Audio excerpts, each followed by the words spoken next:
दोस्तों आज का हमारा सवाल है कि गांधी जी के कितने बच्चे थे। बड़े बेटे का नाम था हरीलाल, हरिलाल, मणिलाल, रामदास, देवदास। पर अगर मैं कहूँ 5 थे तो वैसे तो बायोलॉजिकली 4 ही थे, पर आज जिस एंटरप्रेन्योर की हम बात करने जा रहे हैं उनको गांधी जी का 5वां बेटा भी बोला जाता था। क्यों और कैसे और इन्होंने किस कंपनी की शुरुआत की, आज की कहानी है बजाज की। हमारा बजाज। जमनालाल बजाज राजस्थान के सिकर गांव में 1889 में पैदा हुए। वो एक बहुत ही गरीब परिवार से थे, पर उनको सिकर के ही बच्चाराज सेठ ने गोद लिया जब वो 5 साल के थे।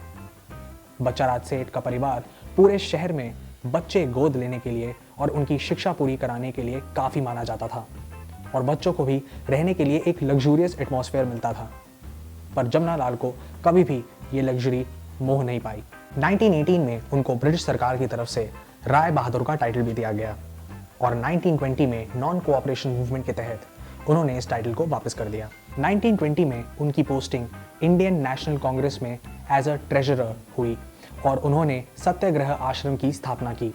इनफैक्ट वो गांधी जी के राइट हैंड की तरह काम करते थे और उनकी काफ़ी पॉलिटिकल कॉन्ट्रीब्यूशंस रहीं। आज़ादी से पहले हरिजन्स की अपलिफ्टमेंट में, कास्ट डिस्क्रिमिनेशन और हिंदू मुस्लिम कम्युनिटी के बीच में पीस एस्टैब्लिश करने के लिए उन्होंने काफ़ी काम किया। एज अ ट्रेजरर उन्होंने गांधी जी के साथ all India village industries association की भी शुरुआत की, जिसमें स्वदेशी मूवमेंट के तहत खादी की मैन्युफैक्चरिंग होती थी। इनफैक्ट उस मिल में काम कर रहे हर बच्चे के एजुकेशन, मेडिकल और शादी तक का खर्चा वो खुद उठाते थे। गांधी जी ने उनको शादी काका का नाम भी दिया। इन्हीं सब के बीच में जन्म लिया जमनालाल के बेटे कमल नयन बजाज ने। कमल भी अपने पिताजी की तरह गांधीवादी थे और देश की आज़ादी की लड़ाई में उन्होंने भी अपने पिता का भरपूर साथ दिया। 1942 में अनफॉर्चुनेटली जमनालाल ने इस दुनिया को अलविदा कह दिया और उसके बाद हमेशा से उनको बापू के 5वें बेटे के नाम से जाना गया। अब समझा। पर बजाज कंपनी की शुरुआत कब हुई? 1905 में बच्चाराज बजाज ने बच्चाराज जमनालाल ट्रेडर्स के नाम से एक कॉटेज फैक्ट्री शुरू की और ये जमनालाल ने 1926 में बच्चाराज के बाद टेक ओवर की और इसको 1945 में टेक ओवर किया कमल नयन बजाज ने। इनिशियली ये कंपनी यूरोप से 2 व्हीलर्स इंपोर्ट करके इंडिया में बेचा करती थी और आज़ादी के बाद उनको इंडिया में ही 2 व्हीलर्स मैन्युफैक्चर करके बेचने का लाइसेंस मिल गया और साथ ही उन्होंने इटली की पियाजियो कंपनी के साथ कोलैबोरेशन डील साइन कर ली।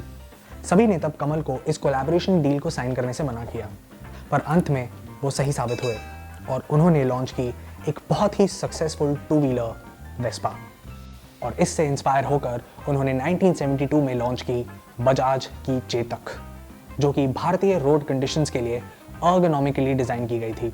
अर्ली 80s तक बजाज आधे से ज़्यादा मार्केट होल्ड करने वाला ब्रांड बन चुका था, पर अब धीरे धीरे नए प्लेयर्स जैसे हीरो होंडा, सुजुकी और राजदूत मार्केट एक्वायर कर रहे थे। मार्केट ट्रेंड स्कूटर से मोटरसाइकिल्स में बदलते देख बजाज ने किया पार्टनर जापान की कावासाकी के साथ और कई सारे बाइक्स लॉन्च किए, जिसमें से कैलिबर बाइक एक सक्सेसफुल बाइक रही। पर अभी भी उनकी मार्केट शेयर और सेल्स काफ़ी गिर रहे थे और इसकी वजह से उनको ज़रूरत थी एक नए स्ट्रैटेजी की, जो उनको दी श्री कमल नयन बजाज के बेटे राहुल बजाज और उनके पोते राजीव बजाज ने। जब नई नई कंपनियां आई उसके बाद से जहां बजाज ऑटो को पहुंचाना चाहिए था वहां तक आपने नहीं पहुंचाया। जब कस्टमर ने अपनी चॉइस रजत जी स्कूटर से मोटरसाइकिल पर की, बड़ी जल्दी की। स्कूटर से जब मोटरसाइकिल बने तब जैसे हीरो होंडा का नाम लिया, मेरे हिसाब से बड़ी टॉप क्लास कंपनी है, टॉप क्लास मैनेजमेंट है, टॉप क्लास कोलैबोरेटर है। पर इसके अलावा उसको एक फ़ायदा था, वो सिर्फ मोटरसाइकिल बनाती थी और हम तो स्कूटर ही बनाते थे, मोटरसाइकिल बहुत कम बनाते थे। राजीव बजाज ने अपनी इंजीनियरिंग की पढ़ाई के बाद अर्ली 1900s में इस कंपनी को ज्वाइन किया। उन्होंने रिसर्च एंड डेवलपमेंट टीम के साथ काम करके ये समझा कि अगर बजाज को इस सिचुएशन से उभर के आना है तो हीरो होंडा के मोटरसाइकिल से कुछ अलग प्रोडक्ट मार्केट में उतारना पड़ेगा, क्योंकि सेम कैटेगरी में वो उनसे कम्पीट नहीं कर पाएंगे। उन्होंने फिर अपने पिता राहुल बजाज को कन्विंस किया कि वो स्कूटर का प्रोडक्शन कम्प्लीटली रोक के मोटरसाइकिल्स के प्रोडक्शन को शुरू करना चाहते हैं और फिर काफ़ी टाइम लगाने के बाद फाइनली पल्सर 150 और 180 लॉन्च की गई, जो कि एक प्रीमियम कैटेगरी में आई। ये उस वक्त की 100 सीसी की बाइक से काफ़ी अलग थी और दिखने में भी काफ़ी मैस्कुलिन और पावरफुल थी और 2007 में उन्हें बेटर लुक्स के साथ पल्सर 200 एंड 220 के नाम से लॉन्च किया गया। उन्होंने अपनी एक नीश पकड़ी और अपने आप को बहुत अच्छी तरीके से मार्केट किया। डेफिनेटली मेल जैसे टैगलाइन की वजह से वो देश के यंगस्टर्स को बहुत अच्छी तरीके से अपनी बाइक्स नए नए वेरिएशंस में मार्केट कर पाए। बजाज ने फिर ऑस्ट्रिया के KTM और ब्रिटेन के ट्रायम्फ जैसी मोटरसाइकिल मैन्युफैक्चरिंग कंपनी के साथ भी पार्टनर किया। इंडिया में ही नहीं बल्कि अफ्रीका, लैटिन अमेरिका और यूरोप जैसी कॉन्टिनेंट्स में भी अब मार्केट लीडर्स बन गए। Hey guys, thank you so much for watching that video. अगर आपको पसंद आया तो please hit the like, share and subscribe button down below. अगर आप चाहते हैं कि हम किसी भी ब्रांड या एंटरप्रेन्योर पे स्टोरी करें तो please do let us know in the comments. We will be more than happy to do so. We'll see you in the next episode. Till then take care. Good bye.